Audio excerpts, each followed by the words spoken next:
currently tied for the third seed in the Western Conference heading into tonight. Won 7 of the last 10. Have now officially got the odds-on favorite for the Rookie of the Year in Chet Holmgren. Shea's still doing his thing. I mean, things are just firing on all cylinders on the court for OKC, and look like one of the best young teams in the league, and that has been developing over the last few years, has finally said, screw rebuilding, we're ready to win now. I'll get your thoughts first, Gabe, but OKC have certainly been a fun team to watch so far this year. Chet is incredible. I really did not expect him to be offensively as good as he is so quickly. Like, you could pretty much make the argument already that he's the second best offensive player on that team, just with how efficient he is and what he does. And for a guy as big as he is, like, a very dynamic offensive game already at such a young age. Very impressive stuff from him. And really what I expected more, which he's doing as well, is just that defensive stuff. Like, if you look at them this year, they're a very balanced squad. They have the seventh best defense, seventh best offense, third in net rating.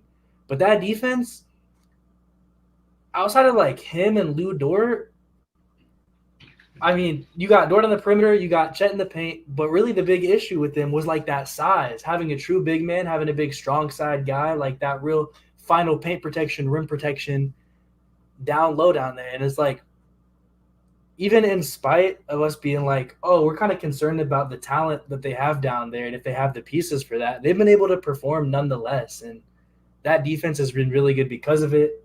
On the offensive side, any team ran by Shea is going to be a pretty good offensive team. Just the way he runs the game, the way he's so unguardable with what he does, and the fact that it's going to allow things to open up for other people. It's going to allow things to flow well. Obviously, they have good coaching in that as well. So I can't say I'm too surprised overall. Like, some things are surprising, like I said, the Chat offense. But as far as Shea still being good, J-Dub continuing to produce, it looks good. And it's hard to even talk about because I feel like we talked about it so much in the offseason. Like, they have so much talent, and it really is just coming to fruition. The only thing is they've lost, I think, their last 2 in a row, and I'm not going to get too up in arms about like a 2-game losing streak, but we know about the off the court stuff going on around OKC right now, and I hope that like that isn't translating to this little losing spell, because like, don't know. It could just be a 2-game thing, and they get the wins going right back up by the time this video goes out, and it could be fine. But if that kind of like drama around them starts to cause some losing, that'd be really unfortunate. That's all I'm gonna say on that. You know, we usually steer away from off-court stuff unless it affects the on-court stuff. So I think that's a valid point, Gabe, because this team was playing very, very good basketball. And it could be a coincidence, but it could not be. So hopefully that situation gets sorted out how it should get sorted out. And if discipline is needed, I hope the league gets it right. That's all I'm Josh saying. ain't really been good this year, though. I'm gonna be honest. Like, out of all their talent, like, he hasn't really taken a step. No, he's been the most disappointing player on the team for sure. Definitely. And this is somebody that we were just talking about like a couple weeks ago. Like, if he was like in the Levine trade that we hypothetically talked about, right? So, you know, if he's there, hopefully he gets better because they're going to need him to be better. But they've still been damn good without him playing to the level we know that he can play, right? And you mentioned, like, we know what Shea is. We see why Shea was being ranked like unanimously as a top 10 player in the league, because he's that good. Offensively, as an engine, he's that good. But Chet, like you said, Gabe, we knew the defense was going to be there, but the offense being, I don't want to say like numbers-wise, like the 17-ish points per game, just the efficiency. That's incredible for a rookie, somebody that, you know, didn't get to play last season with his actual draft class. So this is his rookie year, and he's playing that well. I think this just bodes well. Like, we've seen the redshirt rookies in the past come out and really play excellent basketball. So I don't think it's necessarily a bad thing that guys at 19 years old, Mr. Initial rookie season, they get a year to get their body right, to continue to develop skills, to kind of watch the NBA game from the sideline. Blake Griffin had an incredible rookie season. Ben Simmons had a great rookie season as well. We're seeing Chet, another redshirt guy, having a phenomenal rookie season, and he's impacting winning like Ben Simmons did as well. So this team, they're going to be able to keep it up, one, because you got your top guy in Shea. Like, a lot of young teams can't say we have a bona fide superstar right now while we're still developing talent. They got that in Shea. Chet has proven to be that kind of Swiss Army knife. He can, be a potent offensive player on one night, a great defensive player on another night. You got the wing defenders in J-Dub, Lou Dort. Whenever Giddey gets right, we know what he provides too. Cason Wallace has been really good for them off that bench as a rookie. And they're well coached. That's the main thing. Daigneault is a damn good head coach, and he deserves that respect. I think that's why it's going to continue. So Gabe said he's not surprised. I'm not surprised. I know Devin's not surprised because he had him as like a top 4 seed. He's pushing that agenda all offseason. So it's just a matter of how high is the ceiling this year? Like, how good can they be? Can they be a top 4 seed for the rest of the season? That's really what the expectation is now, because we saw what they were last season. They were a very competitive team that just missed out on the playoffs. So there's no reason why they can't take that massive jump and maybe even win a playoff series. Like, I think that's kind of like what the ceiling could be on this team this year. I can't not mention Isaiah Joe as well. Yes, 47%. 40. I always forget about him too. I think they're more like perimeter guys, and I'm like, yeah, Shea, J-Dub, Lou Dort, but Isaiah Joe, that's something they need. 47% on 6 attempts from 3. He's once again, like, it wasn't a fluke year. He's legitimately just one of the best, just pure shooters in the NBA. And teams just gave up on him. Philly just gave up on him. They're just like, yeah. That's something a team like this needed. So, a very, very good role player for them. No, definitely. He's been very valuable for them, especially on a team that, for me coming into this year, my biggest concern was probably three-point shooting, and they're currently first in the league in three-point shooting percentage.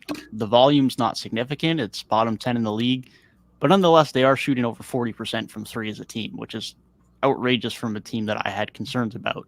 But Isaiah Joe's a big part of that. Lou Dort's been shooting very well so far to start the year. He's over 40%. Shea's been shooting the 3-ball better this year. He's up to 3.5 attempts per game at nearly 36%.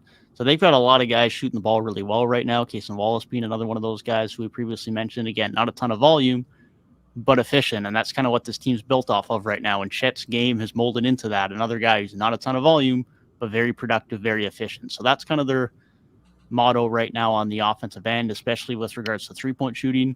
And that's been working great. We've talked about the defense with regards to Chet being great as a rookie, but Cason Wallace coming in and defending well, Shea being a better defender this year, J-Dub, Giddey, like, they have a lot of good guys on that end, and Chet just encapsulates it all. I still think they have room to grow on that end. I mean, they've been good there, and over the last couple of weeks, they've been even better, but as it is, they're 7th in defensive rating this year.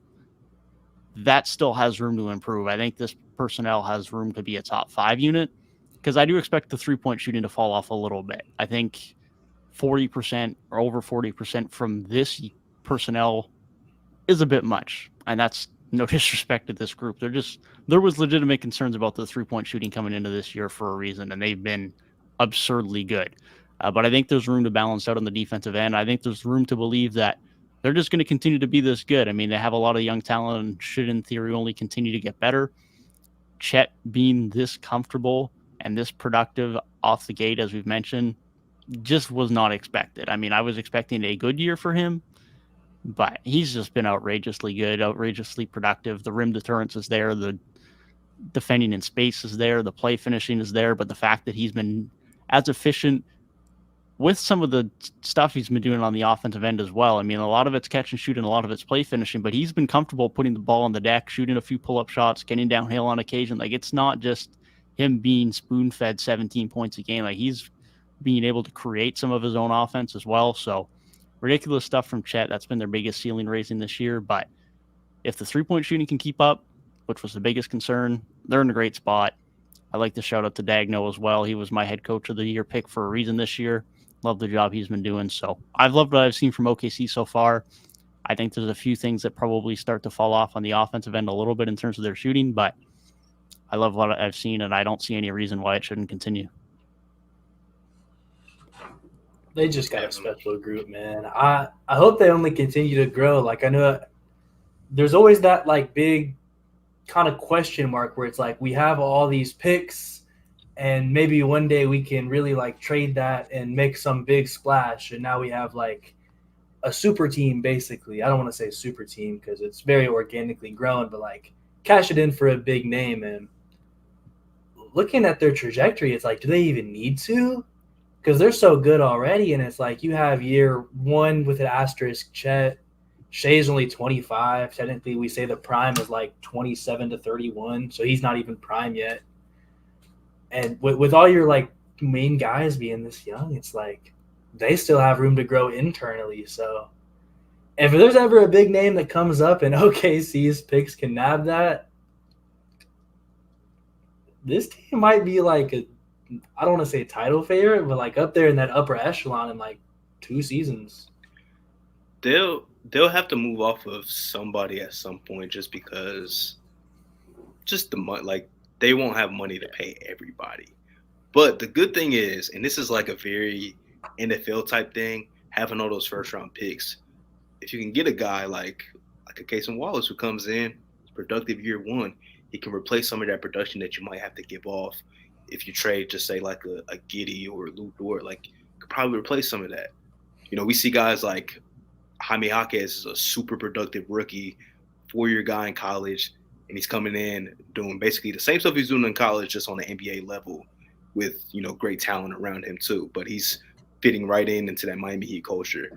They could probably take a page out of that book, and if they don't have to move off of all of these picks, right, that we're thinking about, to go and get like a big name player, because we don't know if that big name player that they have all these picks for will become available within the next however many seasons that we're thinking about this window being. So I think they're in a good spot either way.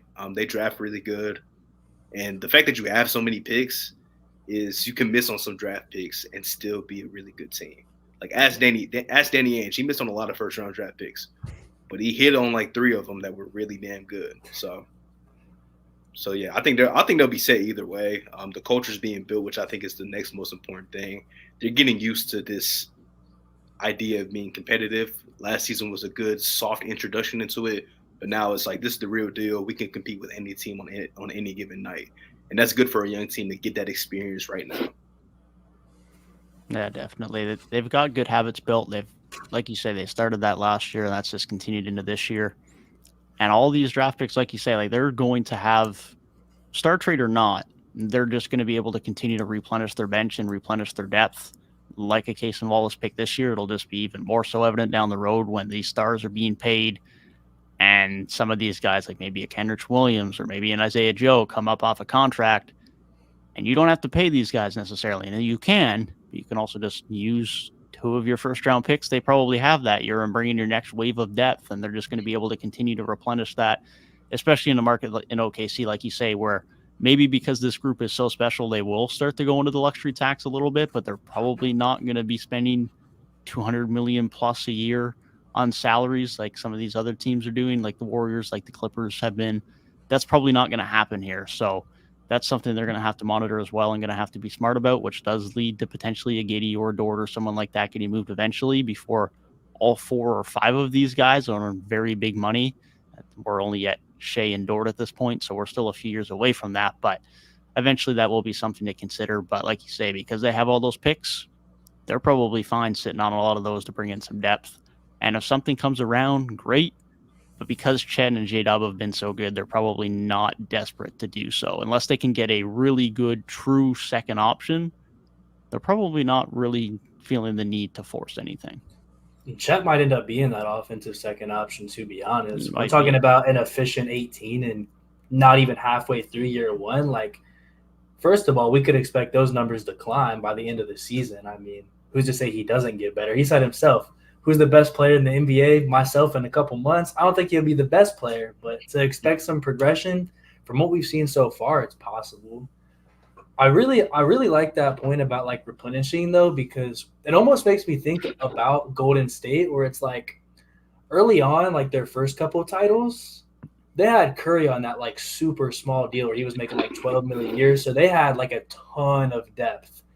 But then when it comes to like their last title in 2022, like he's making really big money. Clay's making really big money. So what was that depth? It was newer guys like Kuminga, Moody. I don't think Poole was making big money then. And that just makes me think, I'm like, oh, like, well, I mean, Otto Porter wasn't young though. So as far as like the draft pick comparison, saying like bringing in young guys to really supplement like your established guys that are making big money with newer, smaller contracts, but still good production. That's really smart. And if that's what the front office is going towards, like, I mean, the dynasty I'm comparing it to won 4 titles, so can't be that mad. NFL. It's that NFL parallel, man. Like you see, like you always hear in the NFL, like the best time to maximize your roster is if you have a really good quarterback who's on a rookie contract. Yeah. Like that's when the Bengals made the Super Bowl. Yeah, Mahomes. I think his first Super Bowl that he was on a rookie contract. Like that's the key. It's a little different in the NBA because, guys don't come in at 19 years old and are elite from day one. Like that's just not how it works. So you kind of got to wait. Maybe one of your guys is on a max deal. The Warriors just ran into a crazy situation. Like it's talked about all the time. Curry's ankles were bad. So they're like, we like you, Steph, but we're not going to give you whatever the max was back then, probably like $80 million or something like that. Like we're not going to give you this, Steph, but we'll give you 12 a year or whatever it was. And he outplayed that and made it like the most valuable contract or most team-friendly contract in NBA history. They signed KD because of it. Yes. Yeah. Yes, they did. It definitely takes some luck like that. But, I mean, as far as OKC's thinking goes, I'd like to think that part of the thinking here, too, is that they were in a similar situation like a bit over a decade ago, and they couldn't keep all their guys. When you said the luxury tax, I don't know if my face showed it, but I'm like, man, they wouldn't even do that for James Harden. So yeah, I'm interested to see if like they learned their lesson or if they're just more willing to do it now, or like it's going to be interesting for sure because they have more talent right now than they did on that team, even though Harden and KD, Russ were obviously amazing, but there was a little bit of a drop off. It was Serge and then a major drop off, but this team is like very, very talented. They're starting 5, super talented. I mean, if they do have to make that decision, I really do think it just got easier. And I hate to say it, but like you really think of like Giddey's disappointing production mixed with the off the court stuff. If I'm the front office and I'm choosing between like him, Chet, or J-Dub, one has to go, it's him. I mean, I think the main guy to go, if there had to be one to go, is probably Lou Dort. But as far as like the really young guys, I think like it almost makes the argument more obvious than ever that it would be Giddey.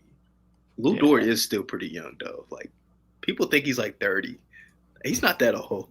He's 24. It's because he was playing on he was playing on that bubble team, and which is crazy because Shea was on there too, and he feels so young, but like he's older though. That's the funny part. The people who were on like the Thunder with Chris Paul, that feels so long ago. Which because their rebuild really wasn't as long as we think. They were just so bad and had like people who aren't even in the league anymore starting games.